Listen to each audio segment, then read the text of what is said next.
So hi guys, welcome to my channel. आजचा episode बघून ना मराठीच्या एवढी मजा आली. बिग बॉसचा एपिसोड बघून एवढी मजा आली. एवढे नवीन झटके, एवढे नवीन तडके, एवढे नवीन गॉसिप्स, एवढे नवीन बॉन्ड, एवढे नवीन कन्व्हर्सेशन, एवढा मजा आला ना बिग बॉस मध्ये पाहून. लिटरली आतापर्यंत थोडासा आपल्याला माहित होता की टोळी आहे, एक साईडला काटा आहे, यांचे लढाई लुडाई होत राहतात. ओके ओके, तेवढा इंटरेस्ट जो होता ना, मेन इंटरेस्ट तो गेला होता आता, कारण की सर्व कंटेस्टंट जाते आता 4-4 लोक बसलेले आहेत. That's it. परंतु तेवढ्याच बिग बॉसने तडका टाकला आणि 3 नवीन कंटेस्टंटला पाठवला. एवढा सुकून भेटला. आता एवढा बघण्याची एक्साइटमेंट होऊन राहिली. कित्येक लोक बिग बॉस मराठी बघत नाही, परंतु आता नवीन तडका आला त्यामुळे लोक बिग बॉस मराठी बघत आहेत. लिटरली जे 3 लोक आहेत त्यामधला संकेत जो आहे, संकेत मराठी सिरियल मध्ये काम वगैरे करते आणि सर्व लोक त्यांना ओळखतच असतील. दुसरी आहे संस्कृती. संस्कृतीने एक रियालिटी शो केलेला आहे मराठीवर आणि त्याच्यामुळे तिनं लोकांचे काफी मतलब खूप लोकांचे प्रेम तिनं मनात घर केलेलं आहे त्या शो मुळे. आणि तिसरी गोष्ट आहे रेवा. रेवाला मी पर्सनली सांगते, मी तिचे एकही शो बघितले नाहीये, परंतु ती खूप सुंदर आहे. आणि जशी त्यांची बिग बॉस हाऊस मध्ये आज एंट्री झाली, एवढी मजा आली. खास करून विशाल आणि रुचिताचे चेहऱ्यावर 12 वाजलेले होते, कारण की विशाल आणि संस्कृतीचा ऑलरेडी अफेअर काहीतरी कनेक्शन आहे, त्याला तिला बघून 12 वाजलेच होते. आणि दुसरी गोष्ट रुचिता. रुचिताला तिच्या 15-15-60 वर्षाचा जो बुड्ढा आहे, ज्याच्यावर तेवढा प्रेम प्रेम करत असते, एवढा जो ऍक्टिंग तिची चालू असते, त्याच्यावर आपण नक्कीच बोलू. त्याच्यावर तुम्हाला नक्कीच समजेल की ती किती स्मार्ट गेम खेळते वगैरे म्हणून. आणि तिचा असं होता की भाई एवढा तुला आपला हे आहे.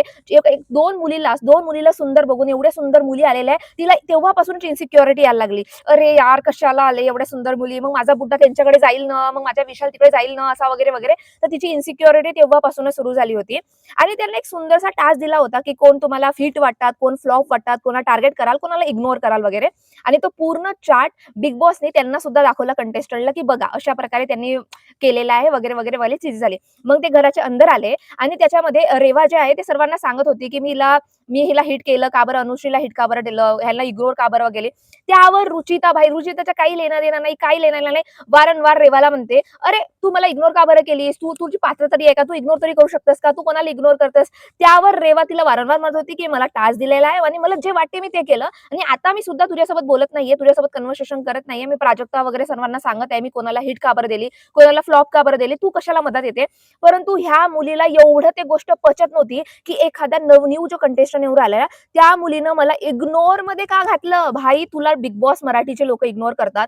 ते म्हणतात, ते रुचिता म्हणते की मला इग्नोर केला असताना तर बिग बॉस पर्यंत मी आतापर्यंत पोहोचलीच नसती. मला असं वाटतं की ते महाराष्ट्राची दया आहे तुझ्यावर.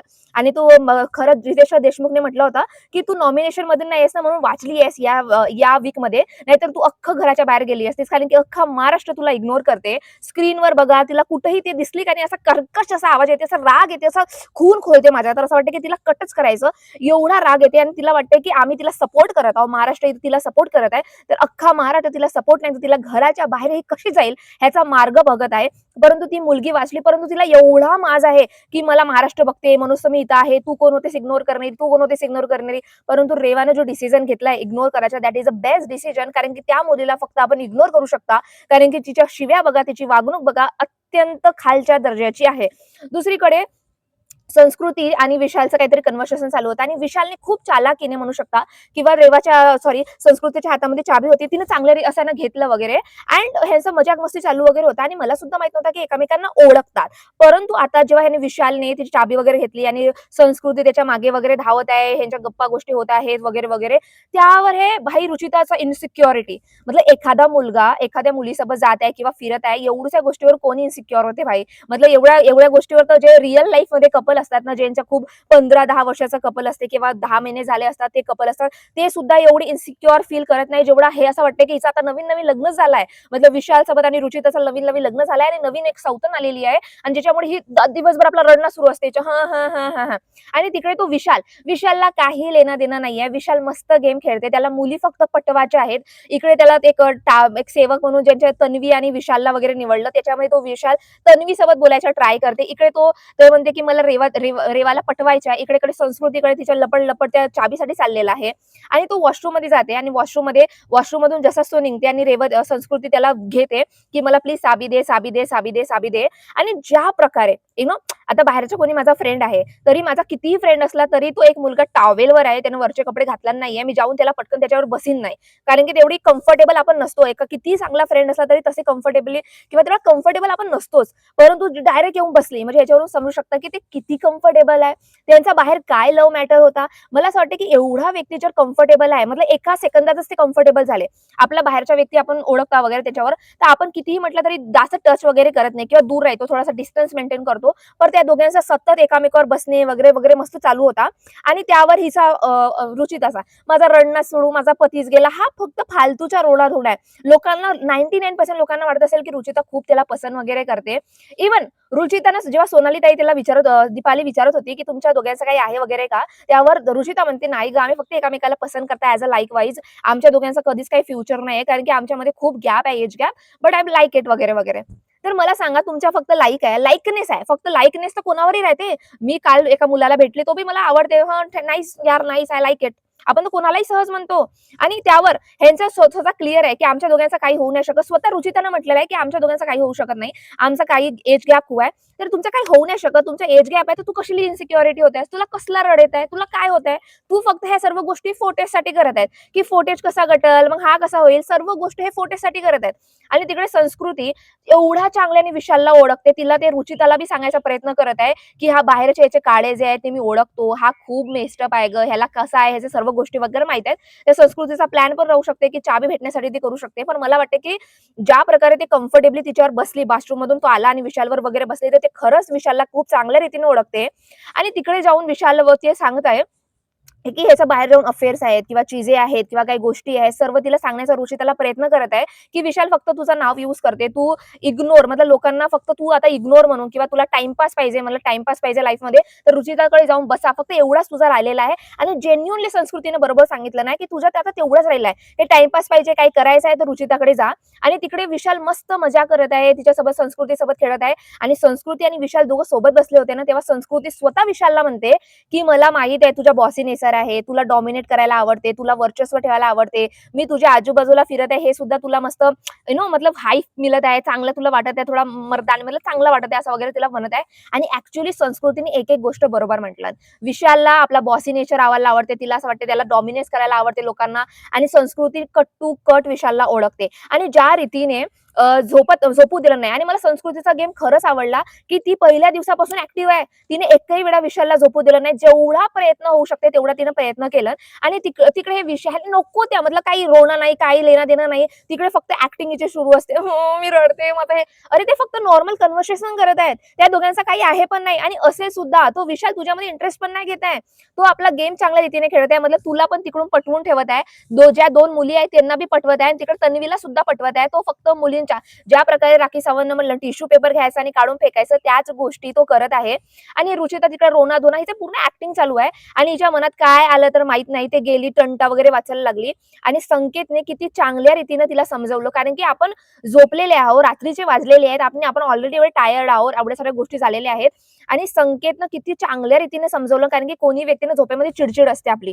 परंतु संकेतनं तिला चांगल्या रीतीने समजवलं, "प्लीज नको करूस. आम्हाला एक टास्क होता आणि आम्हाला तो करायचाच होता. आमची मर्जी, आम्हाला कोणाला सिलेक्ट करायचं आणि कोणाला नाही." आणि तिकडे सागर दादा म्हणाल तर सागर कारंडे तिकडे आपला शांत बसला होता. त्याला मायग्रेशन होता, काहीच होता. तो आपला शांत तिकडे जाऊन झोपला. इव्हन त्याच्यामध्ये सुद्धा संकेतनं हा म्हटलं, की "तू तिकडे जाऊन झोप. तुला कोणी काही बघणार नाही, तुला काही करणार नाही. तुला मायग्रेशन आहे. तू शांत जाऊन तिकडे झोप. तुला काही करणार नाही." त्यावर रुचिता म्हणते, "तुला काय माहीत? आम्ही टास्क खेळतो, मग आम्हाला भोगायला लागतात." अरे भाई, तुला झोपच येत होती. तुला मायग्रेशनच होता. तुला त्रासच होता. तर तू तिकडे जाऊन झोप ना. तुला कोणीच काही बघत नाहीये. तू एवढे एवढे बिग बॉसचे रूल तोडले आहेत, एवढे वाईट-वाईट शिव्या देतस, हर हप्त्याला तेच गोष्टी करतस. परंतु तुला फालतूची फुटेज पाहिजे होती म्हणून तो तिचा सुरू होता, की जागते रहो, जागते रहो. फक्त फुटेजसाठी होता. कारण की जो व्यक्तीला खरंच मायग्रेशन आहे, ज्या व्यक्तीला खरंच झोपायचं आहे, तो दुसऱ्या कोणामध्ये जाऊन चुपचाप झोपलेला असता सागर कारंडेसारखा. आता दुसरीकडे संस्कृती विशालला झोपू देत नव्हती, वारंवार त्याच्या जवळ जात होती आणि हिला फक्त त्याच्यावरून फुटेज कशी भेटेल, मतलब की यार हे मला इन्सिक्युरिटी वाटत आहे, ह्याचा मी फायदा कसा उठवू शकतो, कारण की आमचा अँगल चालू आहे, भाऊच्या धक्क्यावर आमच्या अँगल बद्दल बोललं गेलं सुद्धा आहे, तर ह्याच्यावर हाईप कसे भेटेल, ह्याच्यावरून फुटेज कसे भेटेल, तिचा तोच प्रयत्न चालू होता. कारण की एवढा इन्सिक्युरिटी फक्त एका मुलगी एका मुलासोबत बोलत आहे आणि तुमच्या दोघांचा काहीच कनेक्शन नाहीये, काहीच क्लिअरिटी नाही तुमच्या बॉन्डमध्ये आणि एवढी फालतूची इन्सिक्युरिटीची फक्त ॲक्टिंग चालू होती आणि विशाल तिकडे मजे घेत होता आणि संस्कृतीने त्याच्या अंगावर फक्त असे 2 थेंब टाकलं होतं. तिकडे तो बसला होता डॅनिमच्या रूममध्ये आणि फक्त 2 थेंबे असं टाकलं आणि विशाल पण सुद्धा फोटेसाठी सर्व करते, कारण की त्यानं पूर्ण ते बाल्टी जे संस्कृतीच्या अंगावर टाकलं तेवढ्यातच संपला असता विषय. परंतु रूम मध्ये गेला, बेडरूम मध्ये सर्वांवर पाणी वगैरे टाकलं, ओव्हर ऍक्टिंग, हा माझा गेमच असा आहे असा करायला. मतलब फक्त असं ना फोटे एक असते की ठीक आहे, एक नॉर्मल रिॲक्शन आहे की पाणी टाकलं तिच्या अंगावर पाणी टाकलं ओके. परंतु एक असते ना रूम मध्ये जाऊन अजून फोटेज करणे, गेन करणे, असं ओव्हर ऍक्टिंग वाटतंय की ठीक आहे यार, मतलब ओव्हर करत आहेत, काही एवढा इंटरेस्ट नाही वाटत आहे.